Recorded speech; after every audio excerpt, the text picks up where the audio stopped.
अब तक हमने बहुविकल्पीय प्रश्न को हल किया है। अब अगले चलते हैं अगले प्रश्न की तरफ। अगला प्रश्न देखते हैं कि क्या है और उसको हल करने का प्रयास करते हैं। तो चलिए हम x का मान को ज्ञात करने का प्रयास। प्रश्न दिया है कि 5 15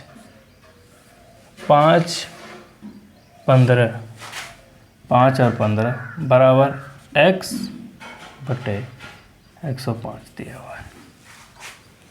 ठीक है, तो चलिए इन प्रश्नों को हल करने के लिए हमको सबसे पहला काम करना है, हमको x का मान ज्ञात करना है।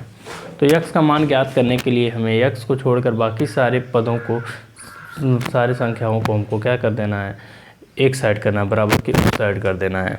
तो x को रहने देते हैं, x यहीं पे है तो x यहीं पर रख देंगे और ये 5 यहाँ पर था, 5 आ गया। और ये जो ये जो भाग का चिन्ह था जब इधर आया तो ये गुणा के चिन्ह हो गया और ये 15 नीचे ही था। फिर ये x बराबर क्या हो गया, 15 सत्ते 105 होता है, तो बचा क्या 5 गुणे 7, तो x बराबर क्या आ गया 7 बचे 35। मतलब कि हमें जो x का मान ज्ञात करना था वह x का मान का ज्ञात करने के बाद हमने प्राप्त किया कि x बराबर क्या आया है, 35 आया है। ठीक है, समझ में आया? कोई दिक्कत? ठीक, चलिए हमने जो है 6वें प्रश्न के उत्तर को देखा, हल को देखा कि x का मान जो हमें पूछा था, x का मान हमने बता दिया कि x का मान क्या है, x का मान 35 प्राप्त हुआ। फिर अगला प्रश्न दिया हुआ है कि चेक कितने प्रकार के होते हैं और उनके नाम लिखिए। चेक कितने प्रकार के होते हैं और उनके नाम लिखिए। तो चेक जो होते हैं वो 3 प्रकार के होते हैं। चेक कितने प्रकार के होते हैं? चेक 3 प्रकार के होते हैं, 3 प्रकार के होते हैं। चेक कितने प्रकार के होते हैं? 3 प्रकार के चेक होते हैं। पहला चेक होता है, हम जानते हैं कि जो चेक होता है वह चेक 3 प्रकार के होते हैं। चेक कितने प्रकार के होते हैं? 3 प्रकार के चेक होते हैं। एक होता है वियरर चेक और दूसरा का होता है आदेशिक चेक और तीसरा का होता है क्रॉस चेक। समझ में? अगले प्रश्न की तरफ चलते हैं। प्रश्न में पूछा था कि चेक कितने प्रकार के होते हैं, तो हमने बता दिया कि चेक 3 प्रकार के होते हैं। कौन कौन से उनके नाम लिखिए। तो पहला का नाम है, मतलब पहले चेक का नाम है वियरर चेक, दूसरा का नाम है आदेशिक चेक, तीसरा का नाम है क्रॉस चेक। चलिए हम अगले प्रश्न की तरफ चलते हैं। अगले प्रश्न को हल करने का प्रयास करते हैं कि अगले प्रश्न में क्या दिया है। अगला प्रश्न दिया है कि 40,000 का 8 सही 1/2% वार्षिक ब्याज की दर से कितने वर्ष में? 4 वर्ष का साधारण ब्याज, ये ध्यान देना है यहीं पे। क्या कौन सा ब्याज निकालना है? साधारण ब्याज। यहीं पे चक्रवृद्धि ब्याज हो जाता तो इसका आंसर अलग आता है और साधारण ब्याज है तो इसका आंसर अलग आएगा। तो यहाँ पर हमें क्या दिया है? साधारण चेक दिया है। साधारण, अरे चेक नहीं ब्याज, साधारण ब्याज। साधारण ब्याज का सूत्र क्या होता है? मूलधन गुणे दर गुणे समय बटे 100। ठीक, ये सूत्र होता है साधारण ब्याज का। ठीक है, साधारण ब्याज का सूत्र क्या होता है कि मूलधन गुणे समय गुणे दर बटे 100। कैसे? मूलधन साधारण मूलधन कहाँ से बोला जाता है ना। साधारण ब्याज का सूत्र होता है मूलधन गुणे दर गुणे समय बटे 100 होता है। तो चलिए इस प्रश्न को हमको पहले से पता हो गया कि क्या होता है। साधारण ब्याज का जो है सूत्र हमको पता है तो यदि साधारण ब्याज का सूत्र पता है, अगर हमें मूलधन पता हो और दर पता हो और समय पता हो, तो हम इस का साधारण ब्याज हम पता कर लेंगे। तो चलिए सबसे पहले मूलधन देख लेते हैं। तो मूलधन कितना दिया है? मूलधन बराबर 40,000 रुपये है। ठीक है, 40,000। और कितने दर से जो है इस पे ब्याज लग रहा है? वो दर है 8 सही 1/2 प्रतिशत के दर से ब्याज लग रहा है। कितने साल के लिए? समय कितना लग रहा है? समय लग रहा है 4 वर्ष। 4 वर्ष जो है समय लग रहा है। ठीक है, तो चलिए इस जो भी ये सवाल है, इस सवाल का जो है यहाँ पर ये जो सवाल में दिया हुआ था मान, इस मान को हम इस सूत्र पे रखते हैं। तो पाएंगे कि साधारण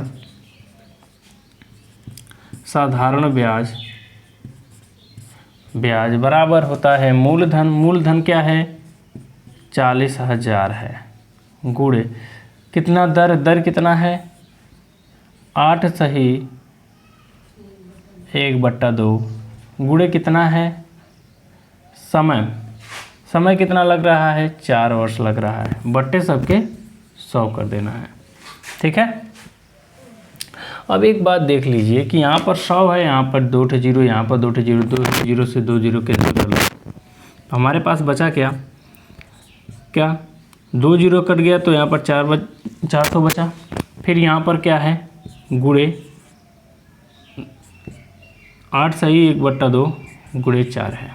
अब ये जो सही वाला मामला है, इस सही वाले मामले को भी हम निपटा लेते हैं। तो हम पाएंगे कि 400 गुणे 2 × 16, 16 1 17, फिर बट्टे 2 गुणे 4। अब हम पाएंगे कि इस 2 का गुणा, 2 से हम इस 4 को काट देंगे, तो काट देंगे कितना आया?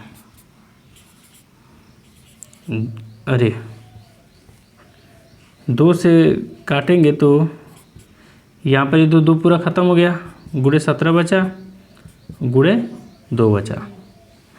अब देखिए, अब ये 17 दूना के क्या होता है?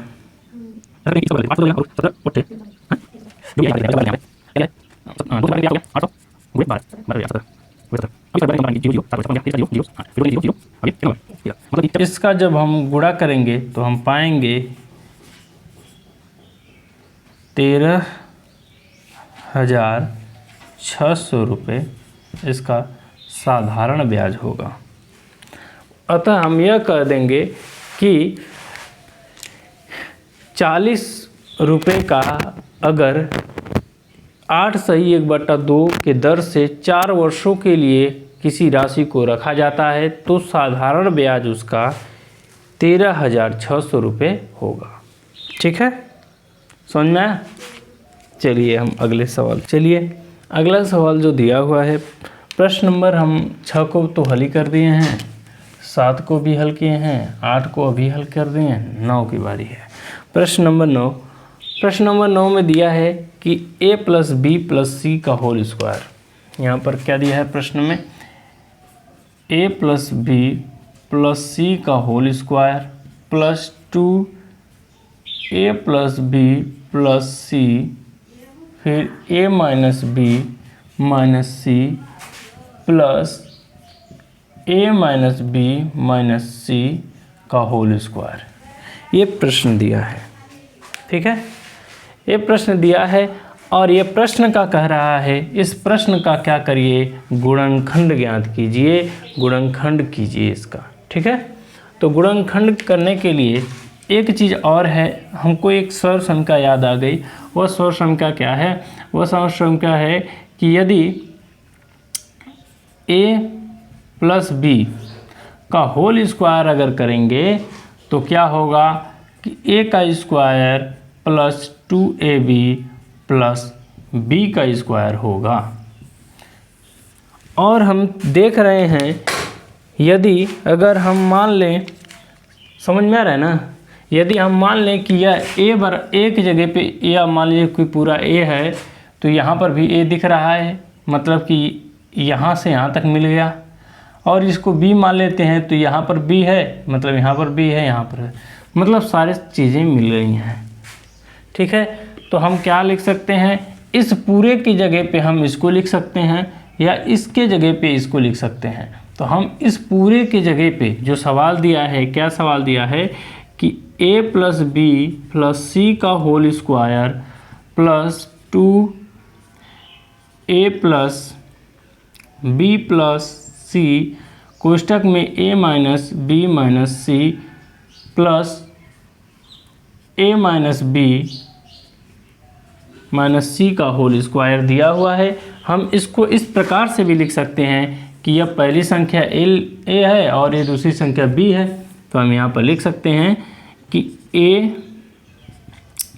a प्लस बी प्लस सी, फिर उसके बाद प्लस, फिर क्या है a minus B minus C का होल स्क्वायर, मतलब इसका होल स्क्वायर कर देंगे। समझ में आया है? हमने इसको a माना है, इसको b माना है और दोनों को यहीं पे उतार दिया है। अब बारी है इनके अंदर के चरों को देखेंगे कि ये किस प्रकार से करते हैं, कि नहीं करते हैं, कि जुड़ते हैं। तो चलिए देखते हैं। अब इनको जो समान जो चर हैं, समझाती हैं, उनको एक लाइन में कर लेते हैं। तो हम पाएंगे कि a प्लस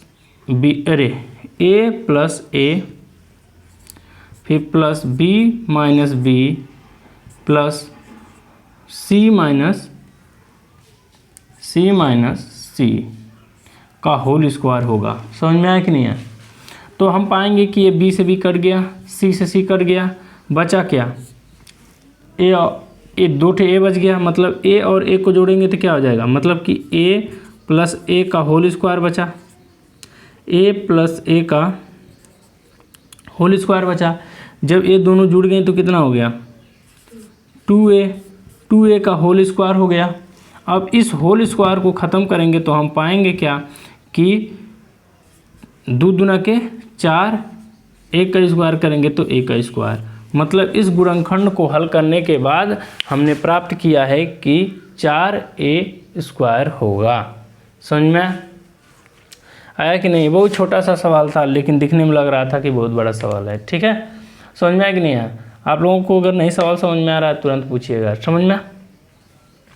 चलिए अगले सवाल की तरफ चलते हैं। अगला सवाल क्या कहता है, इस सवाल को हल करने का प्रयास करते हैं। सवाल समझ में आ रहा है ना?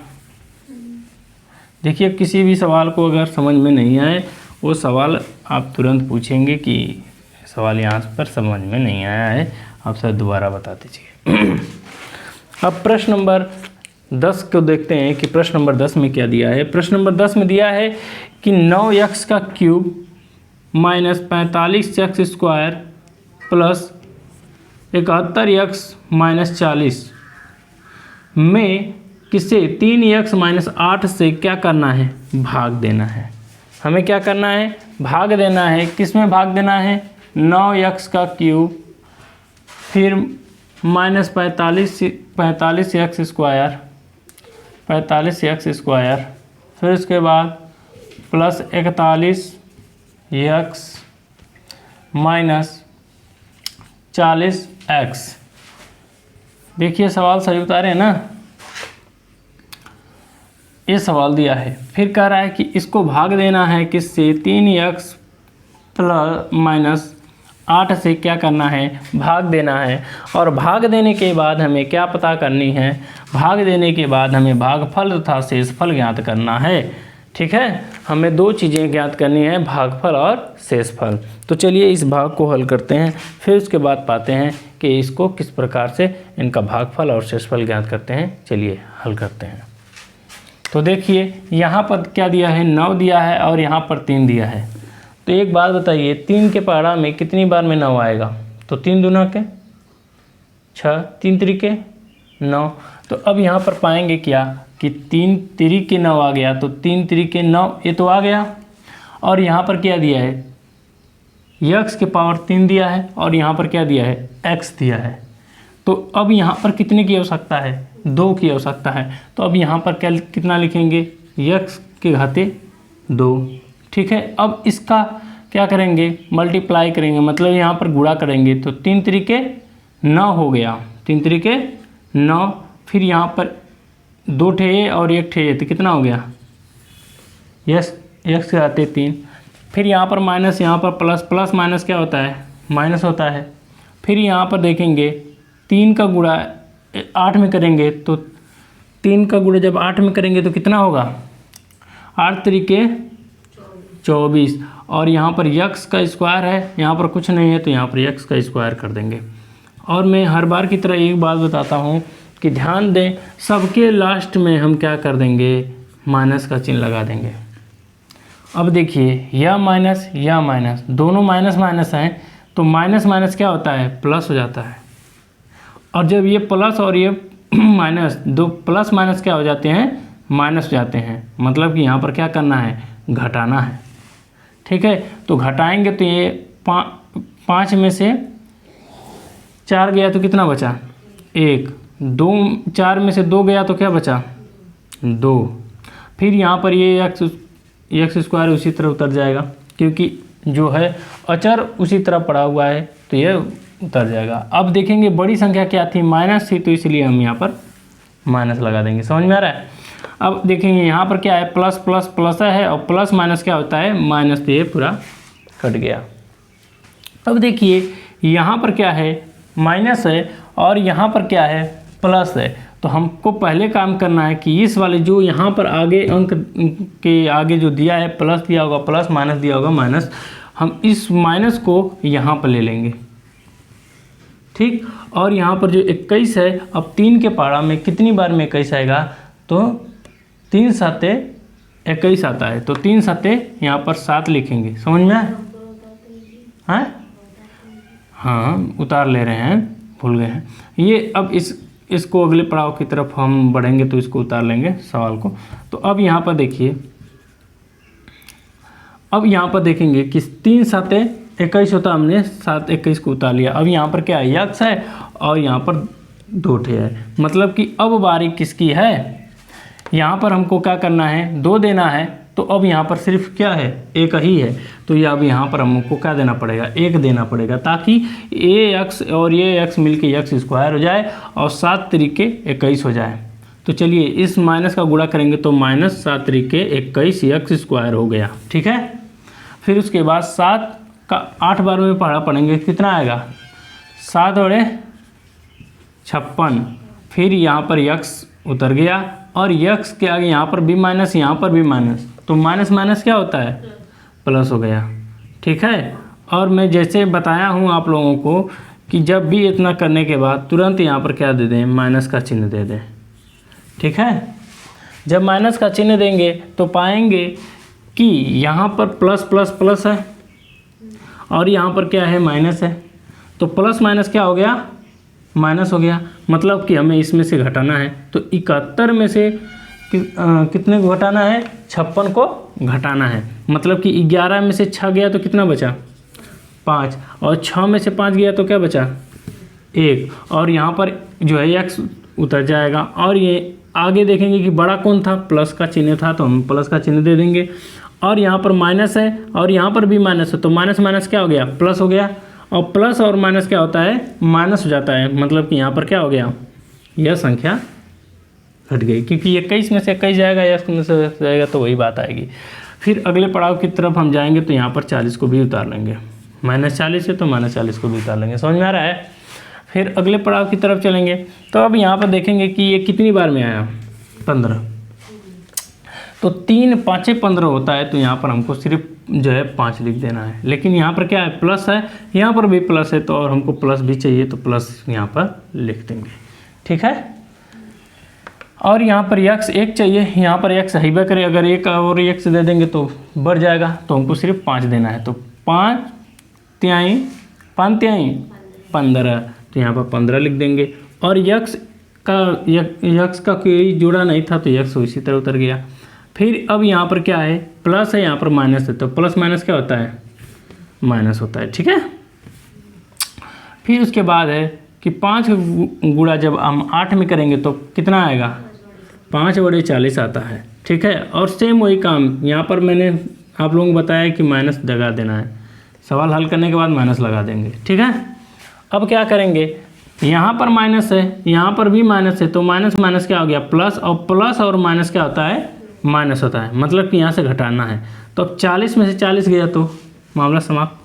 फिर उसके बाद यहाँ पर भी प्लस, यहाँ पर माइनस है और यहाँ पर प्लस है, तो प्लस प्लस प्लस हो गया, और प्लस माइनस क्या हो गया, माइनस हो गया, मतलब ये भी ख़त्म हो गया।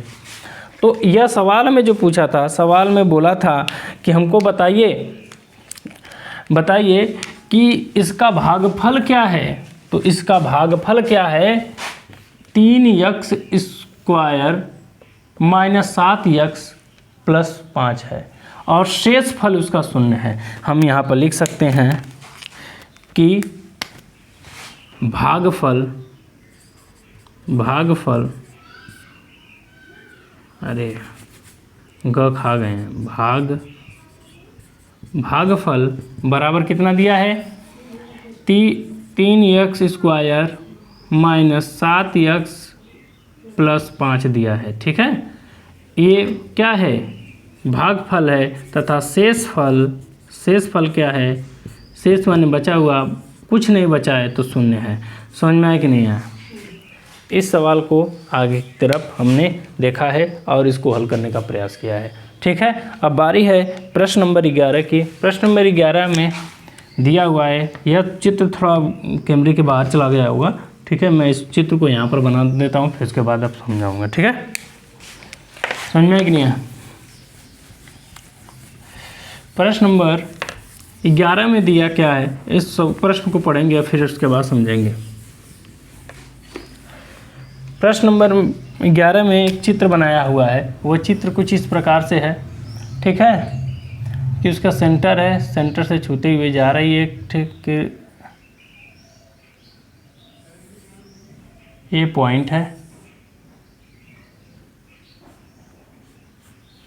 और इसको हम O बोले हैं, और यह A है, और यह क्या है, P है, ठीक है। और यहाँ से यहाँ तक इसकी त्रिज्या है 5 है, और इसकी लेंथ कितनी है, 13 सेंटीमीटर है।